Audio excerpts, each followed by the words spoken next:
ஒரு நாள் நான் உத்தரமேரூருக்கு போயிருக்கிறேன். உத்தரமேரூர்ல ஒரு காட்சி, திரௌபதி அம்மன் கோவில்.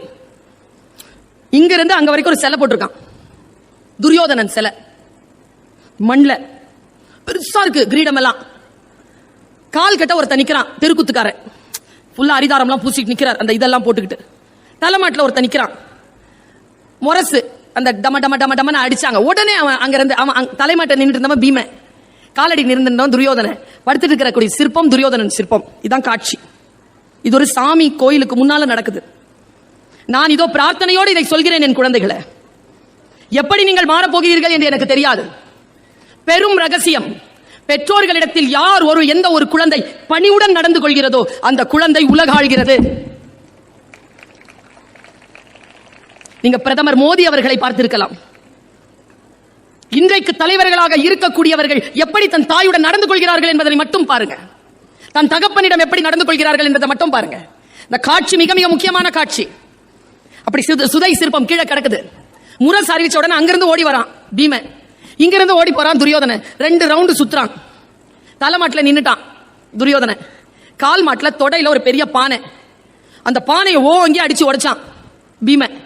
உடைச்ச உடனே அதுல இருந்து குங்குமம் வந்துச்சு. அப்படி ஒரு ஊதுகுழல் ஊதி உள்ள இருந்து திரௌபதி அம்மனை வெளியில எடுத்துட்டு வந்து இந்த தலையில இருக்க அந்த குங்குமத்தை எடுத்து அதை தலையில வச்சு முடிச்சு போட்டு பூ வச்சு உள்ள கொண்டு போயிட்டாங்க அம்மனை. இன்னொரு பொம்பளை ஓடி வந்து அழுவுது, அது பானுமதி பெருந்திரள்வாள். இப்படி ஒரு காட்சியை பார்த்துட்டு என்னடா இது காட்சின்னு உட்கார்ந்து ஒரு அம்மா சொல்லிச்சிங்க என்ன நடந்ததுன்னு. துரியோதனனுக்கு எங்க அடிச்சா உயிர் போகும்? ஏன் வர எல்லாம் நமக்கு தெரியும், ஆனா ஏன்றது தெரியாது. ஏன்றது தான் இப்ப சொல்றேன்.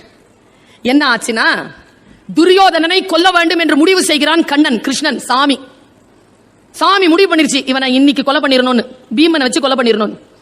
சாமி முடிவு பண்ணத அம்மா மாத்த நினைக்கிறா. நல்லா தெரிஞ்சுக்கோ, எழுதி வச்சுக்கோ. இன்னைக்கு நான் சொல்றேன், சாமியே நினைச்சாலும் உன் உயிர் போக கூடாதுன்னு உன் அம்மா நினைச்சானா சாமி கூட உன் உயிர் எடுத்துட்டு போக முடியாது. இந்த பலம் அம்மாவுக்கு உண்டு. ஆண் பெண் ஒழுக்கத்துக்காக உடலை பேணுகிறீர்கள்ல, பொண்டாட்டிக்கும் புருஷனுக்குமான உடம்பு இல்ல. இந்த உடம்பு யாருக்கு சொந்தம் தெரியுமா?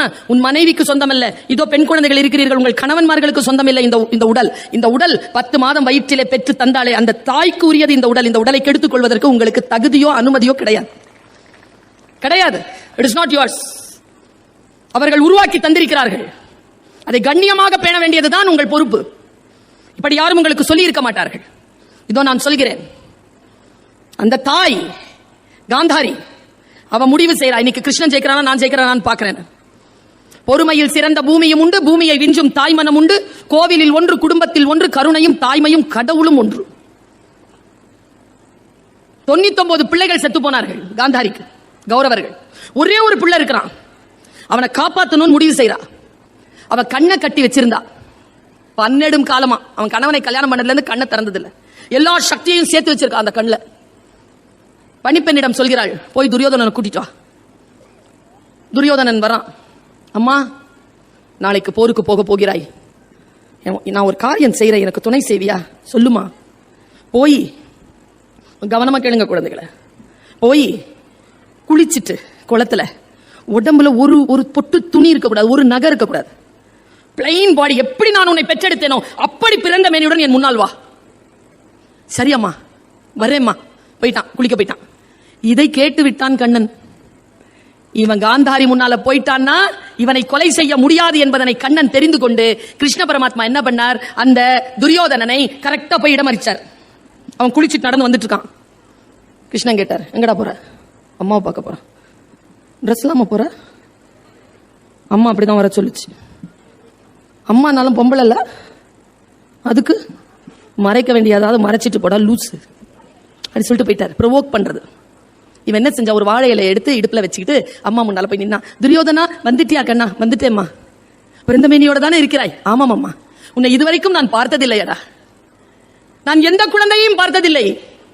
என் கணவனை பார்த்தேன், அவனுக்கு கண்கள் இல்லை என்றவுடன் அன்றே கண்களை கட்டிக்கொண்டேன். என் குழந்தைகள் யாரையும் நான் பார்த்ததில்லை. இதோ இப்பொழுது உன்னை பார்க்க போகிறேன் அப்படின்ட்டு கண்ணை எடுத்து அந்த துணியை எடுத்து உச்சந்தலையிலிருந்து பார்க்க ஆரம்பிச்சா. இப்படி தன் கண்களில் சேர்த்து வைத்திருந்த அத்தனை சக்தியையும் கொடுத்தா. வஜ்ரமாகுது உடம்பு. சாமியா நினைச்சாலும் அதுல ஒரு அடி விழ முடியாது, உயிர் போகவே போகாது. அப்படியே பார்த்துட்டு வந்தா. கால் கட்ட வந்து கண்ணை மூடிட்டா. இடுப்பு பகுதி மறைஞ்சிருக்கு. தப்பு செஞ்சிட்டியே கண்ணா, தப்பு செஞ்சிட்டியே, மறைச்சிட்டியே. ஏண்டா மறைச்ச? கிருஷ்ணன் தாமா சொன்னா மறைக்க சொல்லி. நான் எப்படி பிள்ளைகள் இல்லாமல் சாக போகிறேனோ அவனும் அனாதையாக சாவான் என்று அப்பொழுது சாபம் கொடுத்தாள் காந்தாரி. உடம்புல அம்மாவினுடைய பார்வை பட்ட, அருள் பெற்ற, ஆசி பெற்ற அந்த உடலில் எங்கே அடிபட்டாலும் துரியோதனனுக்கு உயிர் போகாது. அம்மாவின் கண்கள் படாத, அம்மாவின் ஆசீர்வாதம் படாத, அம்மாவினுடைய பிரார்த்தனைகள் படாத அந்த தொடை பகுதியில் மட்டும் அவனுக்கு அடிச்சா உயிர் பெறும். அதுதான் அந்த பானை அடிச்சு உடைச்சாங்க. நான் உங்களுக்கு சொல்றேன், இது ஒரு குறியீடு தான். துரியோதனன் வாழ்ந்தானா, கிருஷ்ணன் இருந்தானா, அதுக்கெல்லாம் நம்ம போகல, எல்லாம் நம்பிக்கை தான். ஒன்று சொல்லுகிறேன், இந்த விழுமியம் நமக்கு சொல்லி தருவது என்ன தெரியுமா? தாய் தந்தையிடம் எதையும் மறைக்காதீர்கள். நீங்கள் எதை மறைக்கிறீர்களோ அதை அந்த இடத்தில் உங்களுக்கான விபத்தும் ஆபத்தும் காத்திருக்கிறது. அந்த இடத்தை மட்டும் மறைக்காதீங்க. எதை மறைக்க வேண்டும் என்று நீங்கள் கருதுகிறீர்களோ அதனால் உங்களுக்கு வீழ்ச்சி வரும். பெற்றோர்களிடத்தில் என்ன விஷயங்கள் இருந்தாலும் இந்த வயதில் பெற்றோர்களிடத்தில் கண்ணியமாக நடந்து கொள்ளுங்கள். அவர்களிடத்தில் சத்தியத்துடன் நடந்து கொள்ளுங்கள். பல நேரங்களில் நான் பார்க்கிறேன், நமக்கு இருக்கக்கூடிய பல பிரச்சனைகளில் ஒன்று பெரியவர்களிடம் இருந்து பல விஷயங்களை மறைக்கிறது. இந்த போனுக்கு எவ்வளவு பாஸ்வேர்டு, என்னத்துக்கு அவ்வளவு திட்டுத்தனம்? இன்ஸ்டாகிராமுக்கு ஒரு பாஸ்வேர்டு, பேஸ்புக்கு ஒரு பாஸ்வேர்டு, கான்டாக்ட் ஒரு பாஸ்வேர்டு. எனக்கு என்ன தெரியுமா ஆச்சரியம், அத்தனை பாஸ்வேர்டு ஞாபகம் வச்சிருக்கிறீங்களேயா? நாங்கெல்லாம் அந்த மாதிரி ஞாபக சக்தி இருந்தா தீசி சப்மிட் பண்ணியே இருக்க மாட்டோம், ஓரலாவே சொல்லி PhD வாங்கியிருப்போம். ஒரு சனியை என் காலேஜ்ல கீழே விழுந்துருச்சு, அடிபட்டுச்சு, அதுக்கு ரத்த வெள்ளத்துல உட்காந்து படுத்துட்டு இருக்கு. நான் ரெஸ்கியூ பண்றேன், 108க்கு சொல்லிட்டேன். கான்சியஸ் இருக்கு, கை கால்லாம் அடி. போன் எங்க இருக்குன்னு கேட்க தர மாட்டேங்குது. பிடிச்சி எடுத்துட்டேன், பாஸ்வேர்ட் சொல்ல மாட்டேங்குது. உடஞ்ச கையில வாங்கி போடுது பாரு. எட்டி பார்த்தேன், மயக்கங்கிக்கு விழுந்துருந்துச்சு, மறுபடியும் கூப்பிடணுமே. இந்த சூனியக்காரங்க வைப்பாங்க தெரியுமா, அந்த சக்கரம் இப்படி போட்டு என்னமோ ஒண்ணு பண்ணி 7, 8, 9 எல்லாத்தையும் போட்டு W போட்டு V போட்டு Z போட்டு என்னமோ ஒண்ணு இப்படி செஞ்சு நடக்குது. திருட்டுத்தனம், அவ்வளவு திருட்டுத்தனம்.